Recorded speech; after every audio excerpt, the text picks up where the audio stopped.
inside the NBA, moving to ESPN, NNN, don't care, just want to see the show. Unfiltered inside the NBA star, Sir Charles, is already dreading being underneath the boot of ESPN, where he made a spot-on, and this is spot-on, remark about transitioning over to the mothership after ESPN secured the licensing deal bringing the future of inside the NBA to the network. This is what he said. At what point, this is not what he said, this is it. At one point in television history, landed on ESPN meant jumping onto the biggest network of sports fans. When I joined it, I was thrilled. Now ESPN is identified with the worst of woke outrage in media. Boy, is that true. Boy, is that true. And Charles, who's not woke most of the time, said it'll soon be time to start kissing up to his bosses. No, he doesn't. No, he doesn't have to. He's got to see what McAfee's doing, not what Stephen A. Smith is doing. Times have changed, Kenny. We got to go back to kissing ass, Barkley said on Tuesday's show. Now, your show is leased, which means you don't have to go there unless you want to on Wednesday. When I first started ESPN, listen to this schedule, all right? Wednesday after my show here, let me back up. Monday, after doing my radio show in Indianapolis, I would travel, whether it was by car, whatever, to a game. Mike Tirico, Dave O'Brien, Jason, whoever. We did the Tuesday night Big Ten game. Either, if it was close enough, I would drive back, including Iowa City, 5 hours, whatever. I would drive back. Okay. If not, I would leave from there to go to ESPN. Landing in time, hopefully, to do my show, going and taking a shower, coming back and doing the night games, doing halftimes, pregame. Thursday, wake up, do my show, and then do the whole session at night. Friday, get up at 6 in the morning, catch my flight as early as I can, do my show, get in my car. Go to my son's basketball game, get in my car, and drive to whatever destination I had. Do a game on Saturday. And then come home either Saturday night or Sunday morning and do it all again. Did that for a couple years. Charles doesn't have to do that.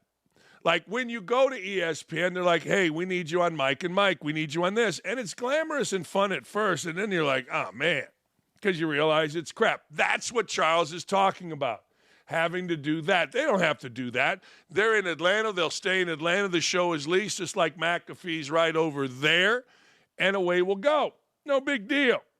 It's the same feeling viewers had when ESPN brought on Pat McAfee, an uncensored, and he is uncensored, sports personality jumping into a very regulated space. Now, McAfee and Charles and those guys, they like testing the limits. I do too. I've kind of calmed down on that as I've gotten older, and really here, there are very few limits at OutKick. Like, don't be a complete jerk, that kind of thing. But you can talk about things freely. McAfee is not afraid to criticize his own bosses. McAfee is not afraid to interview Aaron Rodgers, much to the chagrin. McAfee's not afraid to take stances that would be direct opposite of the idiots that work in talent at ESPN. And that's one of the many reasons the talent at ESPN doesn't like McAfee. The main reason is jealousy and stupidity. The second reason is Pat's a free spirit, and these idiots are under the thumb of a bunch of white dudes in Building 4. I'm just laying the land for you, people. All right. McAfee and the network have already butted heads. Sure they have. So will Barkley and his crew similarly Barkley and his crew similarly shake up ESPN's status quo? It's a good question. I don't know. I'm looking around and I'm thinking to myself, maybe. Barkley and the team are unlikely to appreciate being told to tone things down. They won't be told to tone things down. Charles Barkley is right. Charles Barkley is right when he said earlier, times have changed, Kenny. See, post-George Floyd, the white dudes in Building 4, and this isn't me surmising, this is basically a fact. I mean, basically. I'm not there every day with him, but people that know and have known forever have told me this numerous times. They don't give a rat's ass. Burke Magnus and all the dudes at the top, they don't care. Just don't screw with my pension. Just don't let Jimmy Patero or the board of directors cut me. Cut others, cut some of the greats in the history of ESPN, like, and you won't know this name, but everybody that ever worked at ESPN and that isn't an idiot or some DEI hire will, name of Barry Sachs. Barry Sachs getting cut from ESPN started the downcline of ESPN. It started what I'm telling you. The white dude saying, hey, man, Dave Miller, same thing. When Dave and Barry Sachs, who are the originals, they could tell you stories about, hey, man, we'd do Sports Center, and there was a bar right here where this building is. We'd go to the bar, have a few drinks, come back, get ready to do Sports Center again. That's how ESPN started, very familiar. Bunch of dudes that love sports, working for a guy named Bill Rasmussen. But you don't need a history lesson. What you need to know is don't worry. Nah, don't worry. The dudes up top don't want to ruffle feathers. They don't care. They never have cared. I didn't know this about quality of broadcasts. I thought they did. I did. I thought at ESPN, the harder you worked, the better you were, the more things worked out for you. No, it is not that. It is, all right, we like this guy because he does. Think why Jay Billis is the number one basketball analyst of college basketball. What are you talking about? Come on. What are you talking about with that? What are you talking about when you look across the board and you're like, why is that guy on? Why is that girl on? I don't care. They just don't want a phone call from the NAACP telling them, well, you're racist. No. These guys only care about their pension, and whatever Charles does is going to be fine because the reputation that Charles has is simply to be a rabble-rouser. Old school term, look it up. And somebody, ladies and gentlemen, that can get away with saying anything. There are very few people out there that can. He can't. So it is going to be absolutely no problem whatsoever. And I look forward to it. I do. That show has been garbage for as long as that show has been on the air. Putting Jalen Rose on that show is akin to putting the worst teammate in your locker room, period. So good for ESPN, good for Sir Charles, good for the white dudes and their pensions sitting up there on their little thrones, collecting their money and building for. God bless you. And God bless America. And I'm supposed to go like this when I'm being a politician. All right, let's talk about Mark Jones. Speaking of ESPN. ESPN and Mark Jones. Mark Jones has been an announcer at ESPN for 30 years, and none of you know who he is. Not a single human being turns on the television and goes, oh, good. Mark Jones is announcing this game. I've worked with Mark. He's a nice guy. He tries hard. He's whiter than me or you. That's how he was described by a coworker. He got down for the cause when the whole George Floyd thing. Anybody that said anything, including me, was a racist. Oppression, baby. Married to a white woman, lives in a gated community. Oppression. He's the idiot that told the world, you know what, man? When these cops that protect me around, I don't know if they're going to shoot me.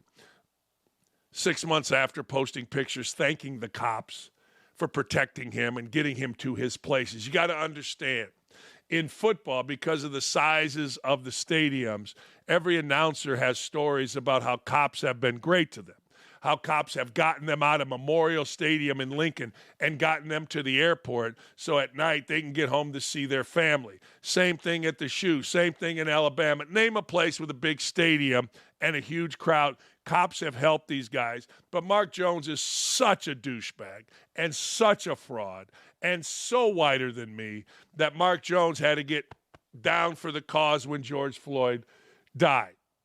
The fentanyl-ridden felon George Floyd. Anyway, I digress. So Jones had, well, we'll get into what he has said about people in a minute, but Jones is leaving social media.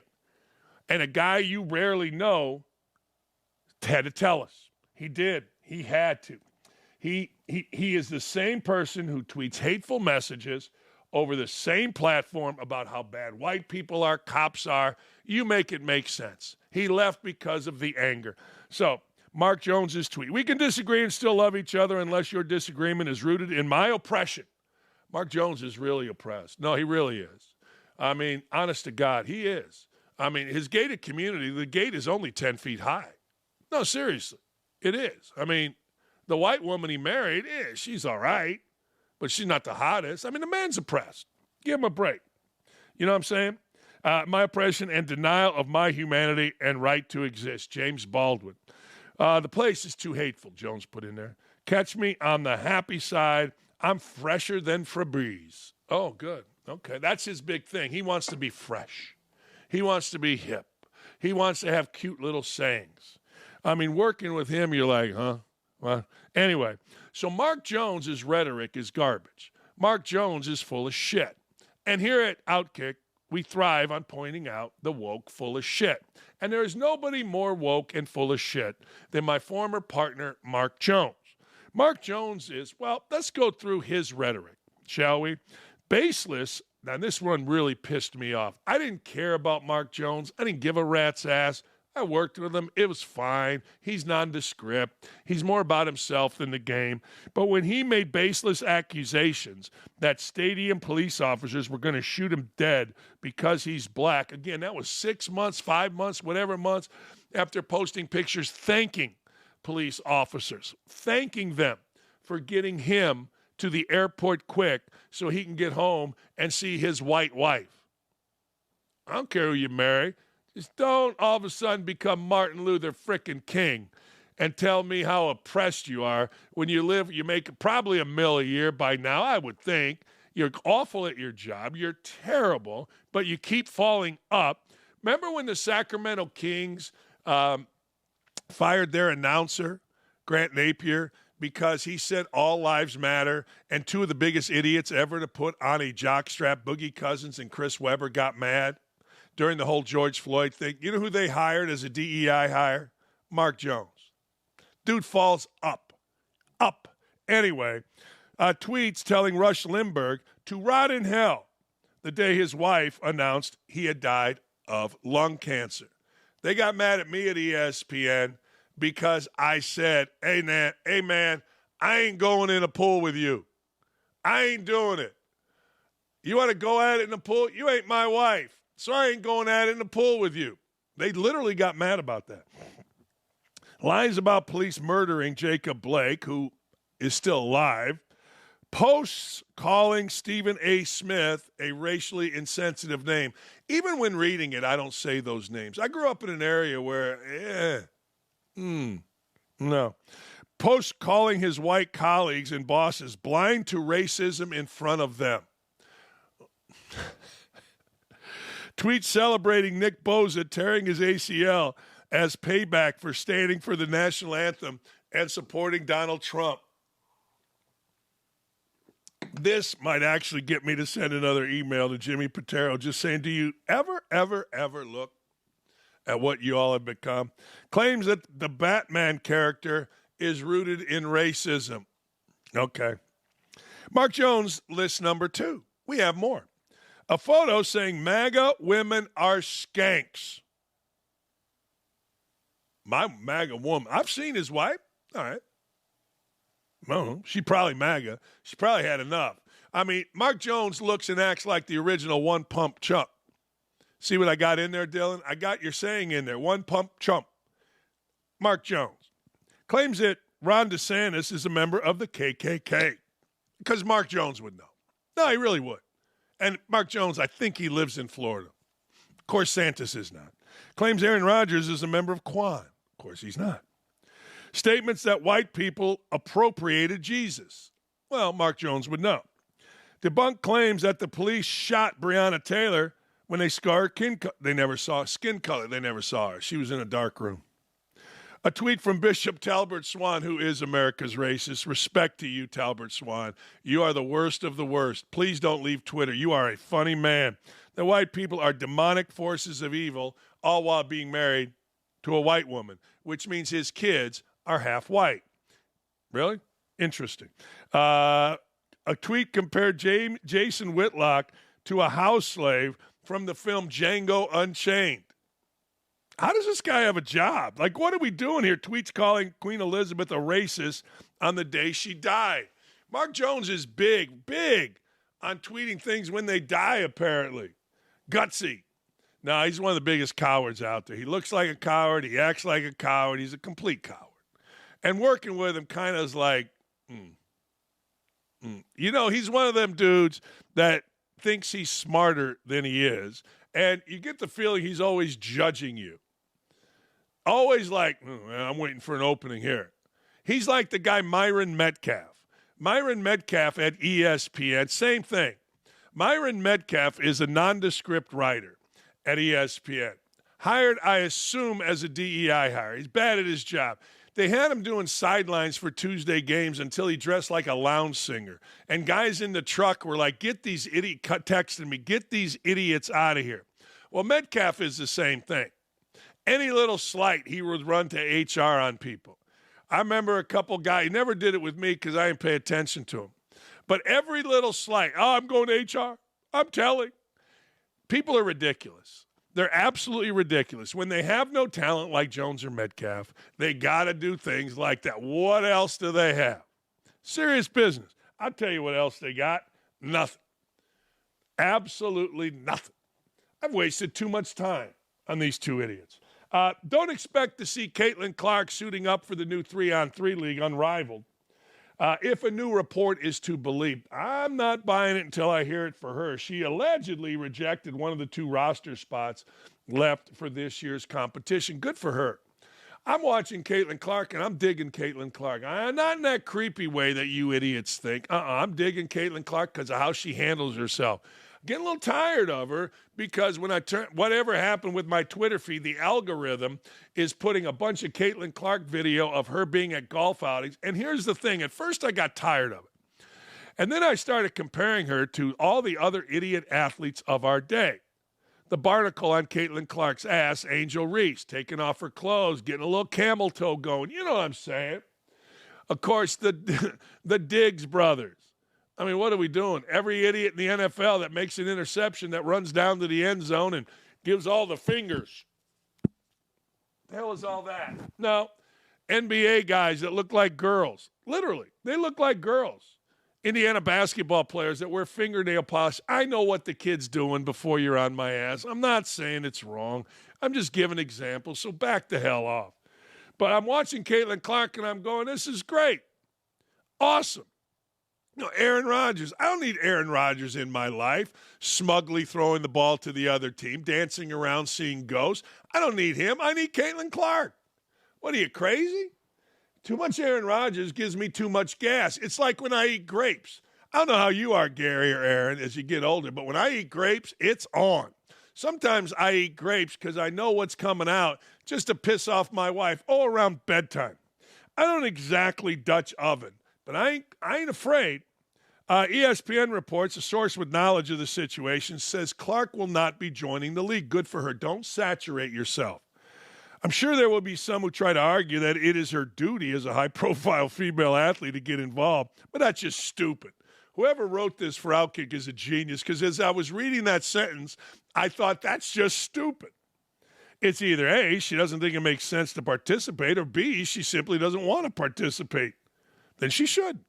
Hell no. Don't saturate yourself. We'll get tired of you quick. You're playing in a nondescript league, 3-on-3. I get it. Historically, a lot of you don't know this. But up until fairly recently, like the 80s, 3-on-3 basketball was what was played in Iowa. You 3 on one side against 3. 3 on the other side, the ball got moved past half court. And if you were on defense, you never scored. If you were on offense, you never defended. Look it up. It was one of the last bastions of basketball in the state of Iowa, high school basketball, 3-on-3. It's kind of legendary in Iowa. But anyway, so it kind of makes sense. That and the fact that State Farm is sponsoring it with $100 million. State Farm got to be pissed, though. We give $100 million. We got the world's most popular athlete, and she ain't playing. Ain't her duty. Unrivaled gets underway January 17th, 6 teams, and all the league's games will be played in Miami. Yeah, look, everybody loves Miami. My brother loves Miami. I've been to Miami. I mean, maybe I've been to the right parts of Miami. I don't know. Hey, by the way, speaking of Aaron Rodgers, Aaron Rodgers, is he plotting a political move to another franchise to finish his career prior to diving in the political world? Every coach that's secure in the NFL is going, no. Every GM, every offensive coordinator, no. We can't have Aaron Rodgers. We can't do it. No, I'm looking it up here. All of you got, no. Don't do it, A-Rod. Don't bring him in here. We don't want him. He's going to get us all fired. He's interested in playing a few more years in the NFL. Really? So am I. I'm interested in playing a couple years at shortstop for the Cubs. We got about the same ability to do it. Me as a 62-year-old fat ass, although I'm losing weight and my wife hasn't noticed yet. Anyway, I wouldn't hire the dude in the NFL with the Jets. But if that doesn't work out, he would consider going somewhere else. Really? Oh, for one more chance at a Super Bowl. But his post-playing days intentions are political. If it made sense, he would run for president. Look, I'll vote for Stephen A. Smith before I vote for him. Or at least consider being the running mate in the way that JFK or RFK Jr. wanted him to be this year. I wonder if that's true. Once he's retired, he'd have no problem attempting to try his hand for political office. Then he needs to straighten his stuff out. Then he needs to become more likable starting now. Because he's not likable. Believe me, I am the litmus test for this. I am. I'm every man. Always have been. I can tell you likability in 2 seconds. I can. He is not likable to the American people. See, I told you I'll be careful of this with Kamala Harris. Be careful, if you're a Republican, of showing her giggling, laughing. Show videos, not pictures. In pictures, Harris looked pretty good. You know what I'm saying? Oh. Know what I'm saying? I know what you're saying, Dan. Do you? Yeah, I do. Shot. Some pictures. Other pictures, show her cackling. Don't show her dancing, because then she becomes likable. But the more you saw her talk, and that's what I suggested back, just show her talk. Show her answers. Show her cackling. Don't show pictures. Pictures, likable. Cackling, live, unlikable. Lives across the street from you, likable. Actually talk to her, unlikable. You get the analogy. Anyway, it is a very big realm of possibility for something that Aaron would like to try his hand at. It just makes sense to him. And it's something that interests him. 2028 is far away, but Aaron will be retired by then, and starting a career in politics is right up his alley and something he will take seriously. That's really good. He's going to have the money. He is. He will absolutely have the money. And he'll have some backing. But he's unlikable. I'm sorry. He is absolutely unlikable. Period. That's the way it goes. You got to be likable. Ronald Reagan played defensive end for the Bears. He did? I never knew that, and became president. Seahawks receiving legend Steve Largent made it to the House of Reps. Let's not forget Tommy Tuberville. You got formerly of the Miami Dolphins? Tommy Tuberville played for the Miami Dolphins? I know him as a coach. I got to check my history. Yeah, I don't know. Oh, where the hell I'm at with this. All right. Two high school cross-country runners in the great state of California.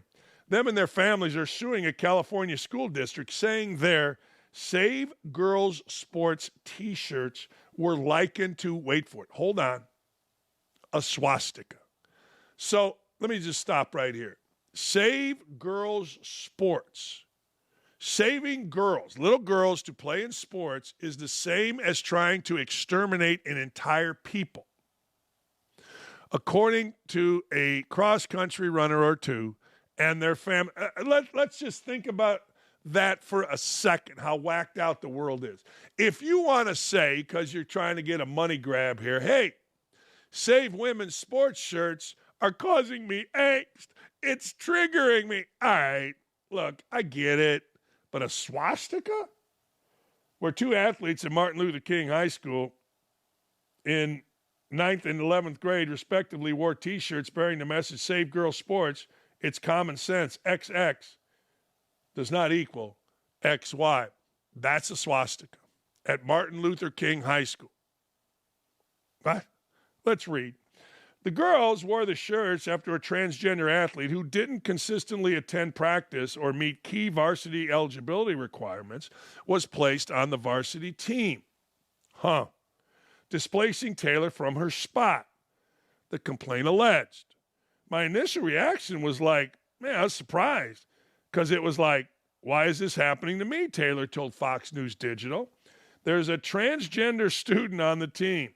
Why am I getting displaced when I worked so hard and went to all the practices and this student only attended a few? Legit question.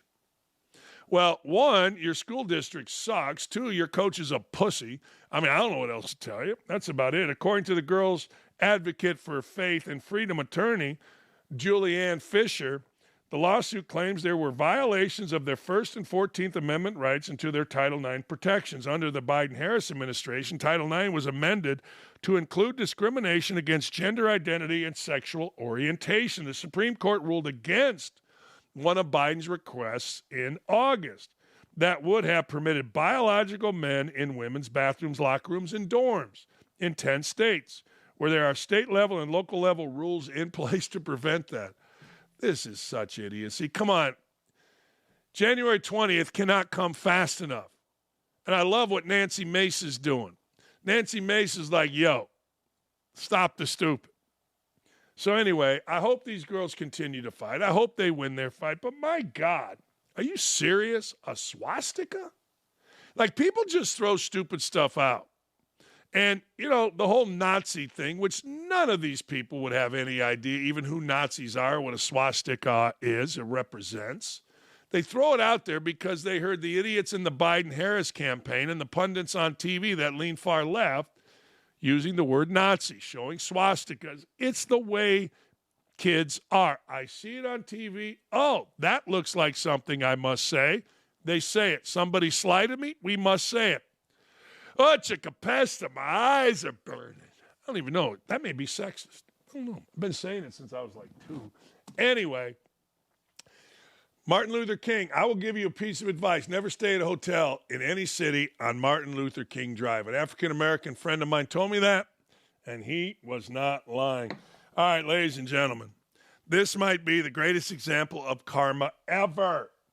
A woke lunatic, the woke lunatic, Manhattan District Attorney Alvin Bragg's assistant was attacked and robbed by an illegal immigrant with 5 prior arrests. Now, remember, Bragg is among the administrators in New York that calls it a sanctuary city. We let our dreamers in. Yay, Rod, go fight, win. We let our dreamers in. Yeah, New York's become a cesspool, which is sad because I want to take my wife to New York. But she's on Twitter too much. It's driving her crazy. She thinks it's a cesspool. Maybe it is. Is a member of a Venezuelan gang, Tren de Argala, who was staying in a taxpayer-funded hotel. This is where I started getting pissed, and I think you did too. Walk me through it. Once we started seeing where our actual tax dollars were going, enough. That's when I, first time in my life, said I do not want to ever pay tax again. We've got this gang here, this and the MS-13 gang on the west side of Indy. I've said it forever, and now one of them just did something heinous. I can't remember what he did, killed somebody, whatever, here on the west side of Indy. And he got like 2 years in jail with probation and time served because we have a chicken shit prosecutor named Ryan Mears. But these gangs are everywhere. They're in New York City, and it's amazing to me, New York City's business, the business community, the people that stand on business are allowing this to happen. Like here in Indy, those gangs on the west side, which is basically gang against gang against gang, that's fine for the people in Indy, but let it get to the white communities. Let it get to Carmel. Let it get to Fishers. Let it get to Westfield, Zionsville, Geist. Now you're going to see people get up in arms. Right now, kill each other. That's how most people, and actually, most people don't believe me when I say it. It's like too far out there. How does an Argentinian South American gang get here to Indianapolis? Come on, we're all border states. I'm not saying I'm rooting for it either. I don't want it here. In fact, when I talked to my buddy Pete the cop, who's third in command at the Indianapolis, whatever the hierarchy is, the police, he's like, hey, man, for Indianapolis, January 20th can't get here any sooner. We just hope we don't have a complete mess. ICE does their job. Police hamstrung by a bullshit prosecutor. Anyway, let's move it along, people. But let's go to some SOT here. I like some SOT, some sound. Let's hear.